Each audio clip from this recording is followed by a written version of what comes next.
चौथा अध्याय। सनत कुमार व्यास संवाद। सूत जी कहते हैं, हे मुनियों, इस साधन का महात्म्य बताते समय मैं एक प्राचीन वृतांत का वर्णन करूंगा, जिसे आप ध्यानपूर्वक सुने। बहुत पहले की बात है। पराशर मुनि के पुत्र मेरे गुरु व्यास देव जी सरस्वती नदी के तट पर तपस्या कर रहे थे। एक दिन सूर्य के समान तेजस्वी विमान से यात्रा करते हुए भगवान सनत कुमार वहां जा पहुँचे। मेरे गुरु ध्यान में मगन थे। जागने पर अपने सामने सनत कुमार जी को देखकर वे बड़ी तेजी से उठे और उनके चरणों का स्पर्श कर उन्हें अर्घ देकर योग्य आसन पर विराजमान किया। प्रसन्न होकर सनत कुमार जी गंभीर वाणी में बोले, मुनि, तुम सत्य का चिंतन करो। सत्य तत्व का चिंतन ही श्रेय प्राप्ति का मार्ग है।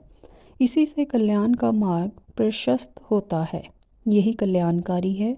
यह जब जीवन में आ जाता है तो सब सुंदर हो जाता है। सत्य का अर्थ है सदैव रहने वाला।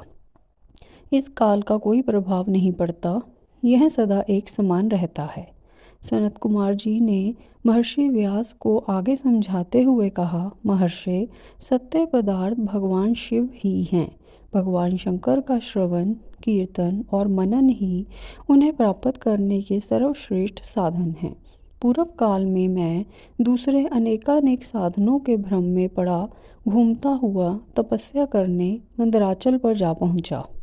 कुछ समय बाद महेश्वर शिव की आज्ञा से सबके साक्षी तथा शिवगणों के स्वामी नंदिकेश्वर वहां आए और स्नेहपूर्वक मुक्ति का साधन बताते हुए बोले, भगवान शंकर का श्रवण, कीर्तन और मनन ही मुक्ति का स्रोत है। यह बात मुझे स्वयं देवाधिदेव भगवान शिव ने बताई है। अतः तुम इन्हीं साधनों का अनुष्ठान करो। व्यास जी से ऐसा कहकर अनुगामियों सहित सनत कुमार ब्रह्मधाम को चले गए। इस प्रकार इस उत्तम वृतांत का संक्षेप में मैंने वर्णन किया है। ऋषि बोले, सूत जी, आपने श्रवण, कीर्तन और मनन को मुक्ति का उपाय बताया है, किंतु जो मनुष्य इन तीनों साधनों में असमर्थ हो, वह मनुष्य कैसे मुक्त हो सकता है? किस कर्म के द्वारा बिना यत्न के ही मोक्ष मिल सकता है?